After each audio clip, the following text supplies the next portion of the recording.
Salut à toi, j'ai décidé de repartager quelques épisodes de la saison 2.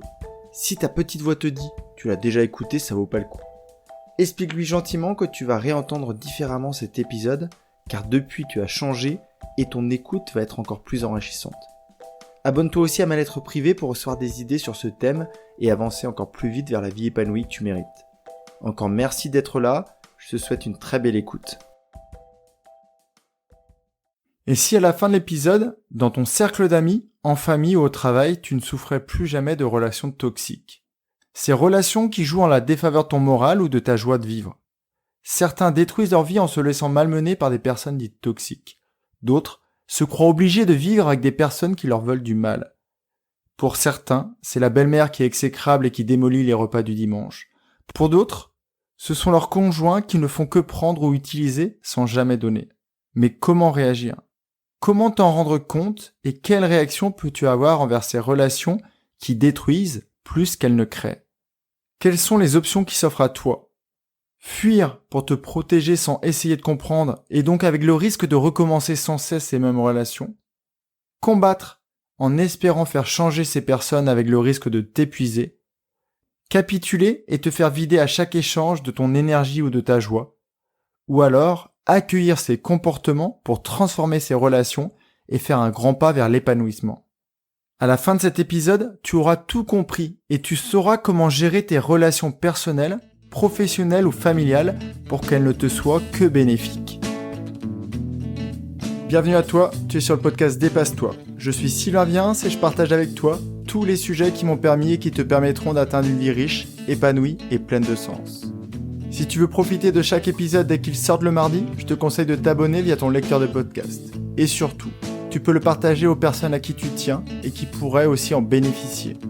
Et pour aller encore plus loin avec moi, tu peux te rendre sur mon site sylvainviens.com et t'inscrire à la newsletter. Avant de commencer, je voulais remercier Samedi Dimanche pour son commentaire intitulé tout simplement « Merci ». Merveilleux contenu à la fois bienveillant et qui éclaire et fait réfléchir. C'est toujours un vrai bonheur de vous écouter et j'ai déjà beaucoup appris sur moi-même. Merci pour votre travail.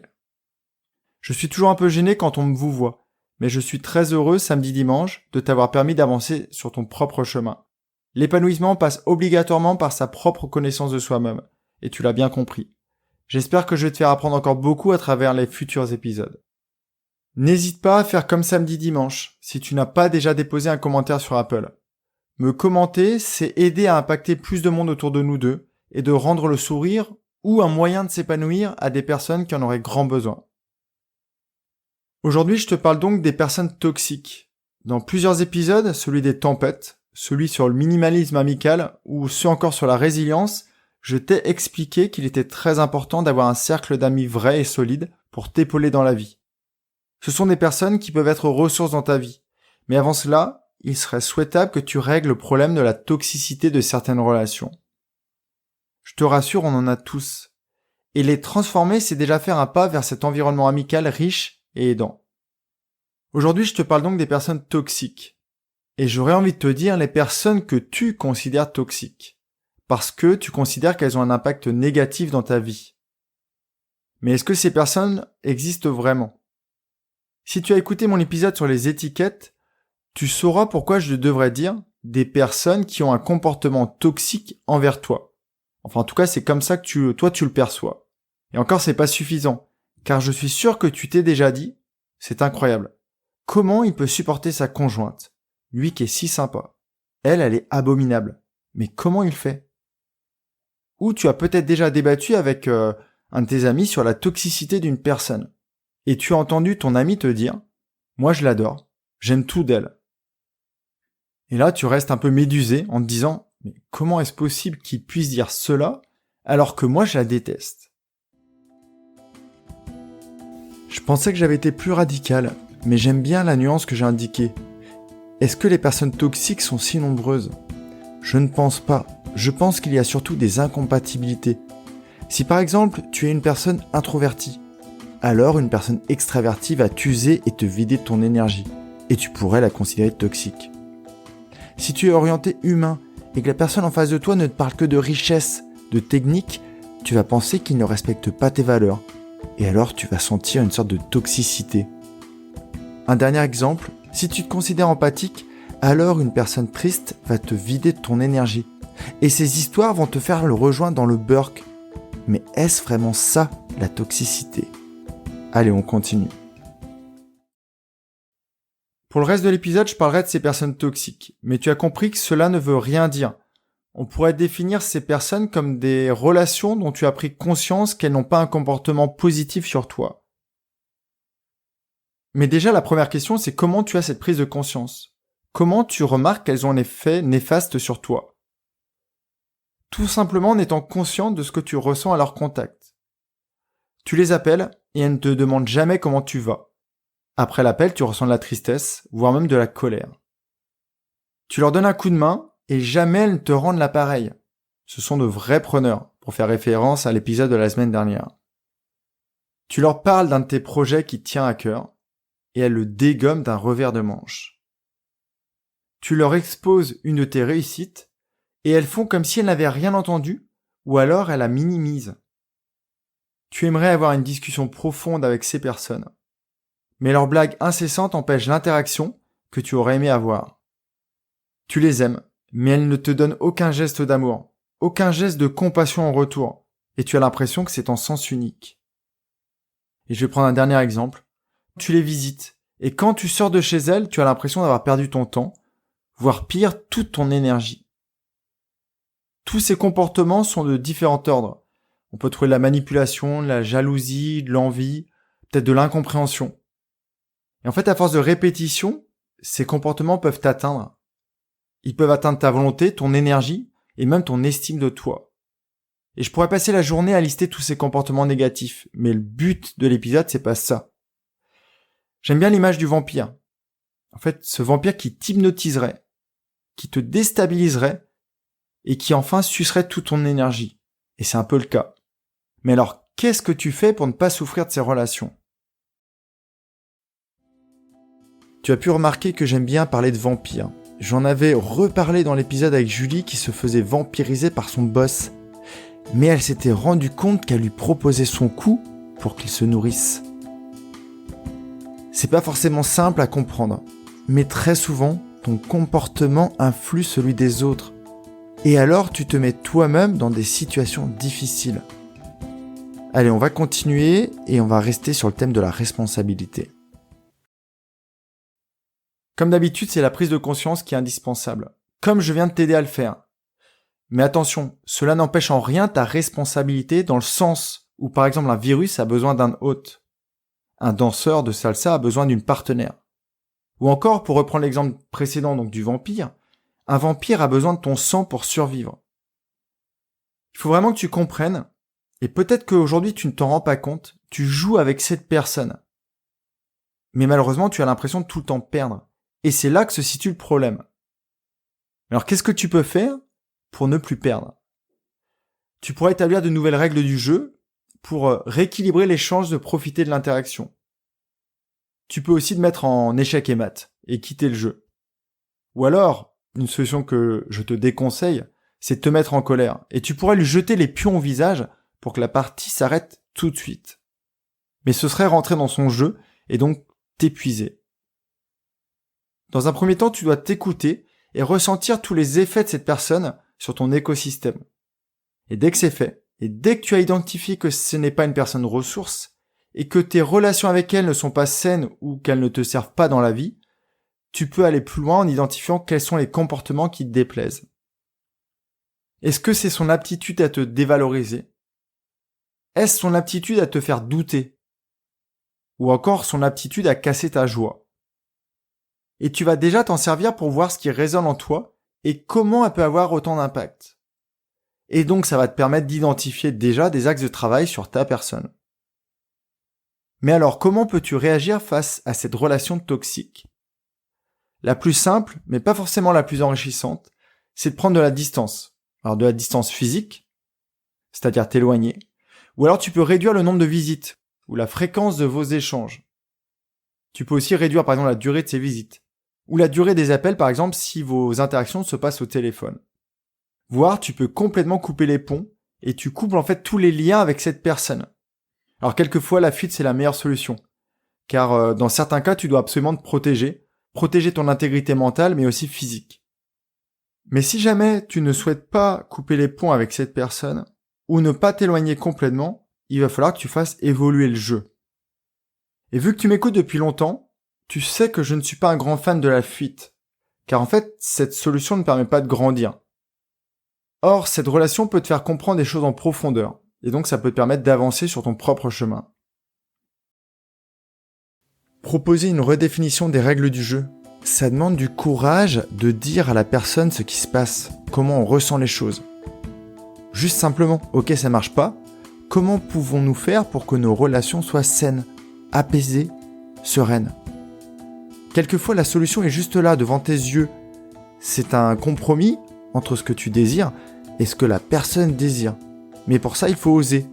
Ne pas la combattre, mais lever ton drapeau blanc et aller à son contact, aller discuter avec elle.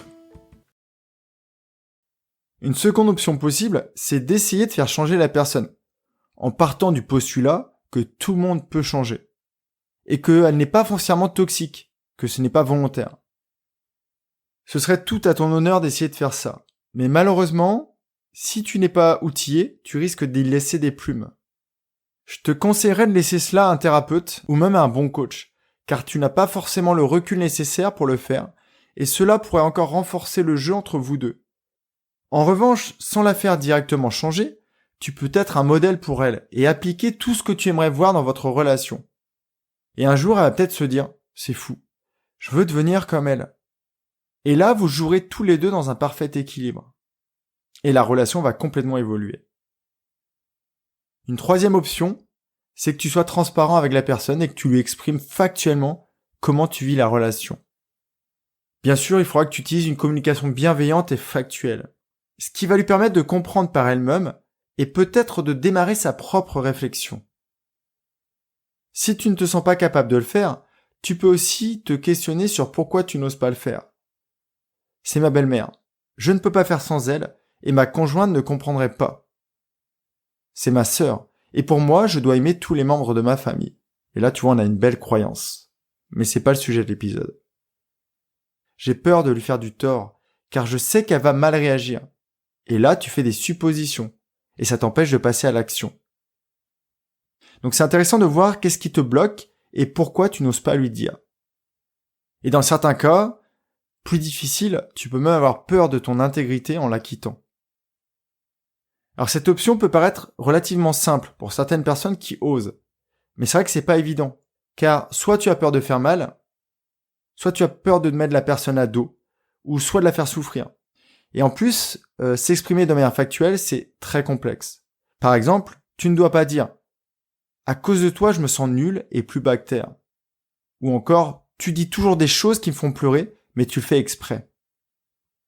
Il faudrait plutôt que tu dises « quand tu me dis cette parole, que tu peux répéter, je me sens avec cette émotion ». Ou encore « quand je te parle de mon projet du moment, j'aimerais que tu m'aides à aller de l'avant, au lieu de me lister tous les risques que je vais rencontrer ».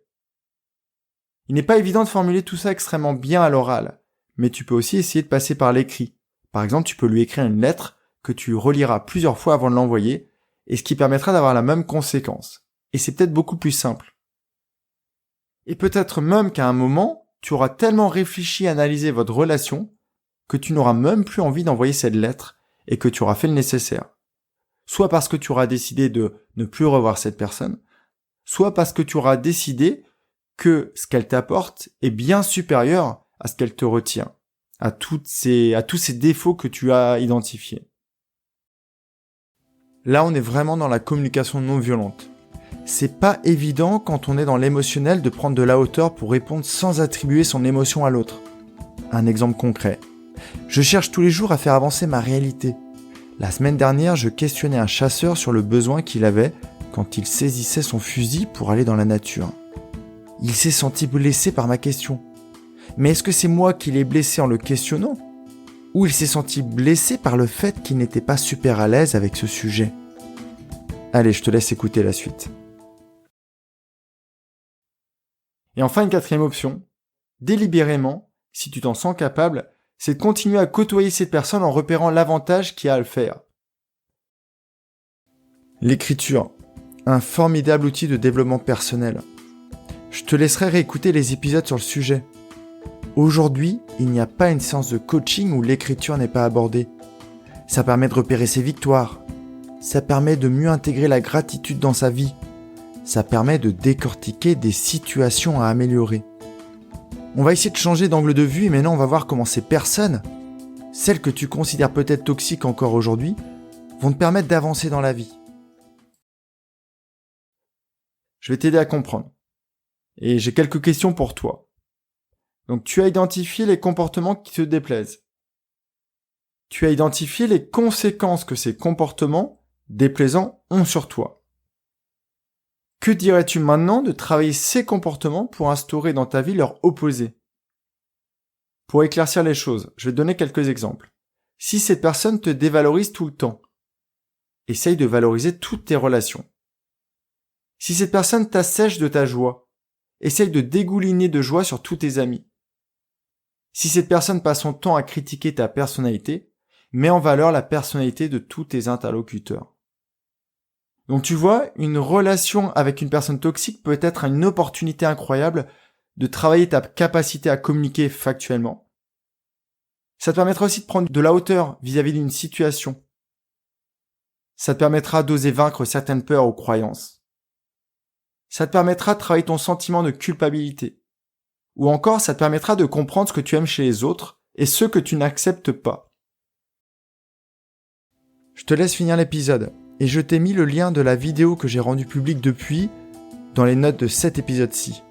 La semaine prochaine, on continue sur le rythme des vacances et je vais te proposer une nouvelle rediffusion.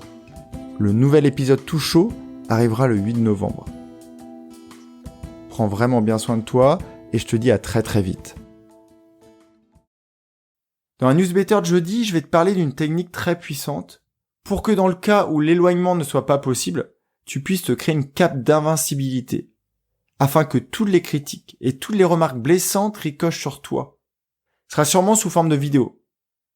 Et je peux te promettre qu'après cette lettre, quel que soit son format, tu ne louperas plus jamais la lecture des prochaines. J'espère vraiment que cet épisode t'aura permis de bien comprendre le phénomène, de bien comprendre ce que peut être une relation toxique et comment tu peux t'en sortir. Je te souhaite une très très belle journée, prends bien soin de toi, et à jeudi dans la newsletter ou à mardi pour l'épisode prochain. Bye bye. Si cet épisode t'a appris quelque chose, n'hésite pas à en parler autour de toi. Dis-toi qu'à chaque fois que tu m'aides à le diffuser, tu fais tous les jours un peu plus pour aider tes proches et influencer positivement les gens qui nous entourent. Je te remercie très sincèrement pour ton écoute et je te souhaite vraiment le plus beau pour la suite.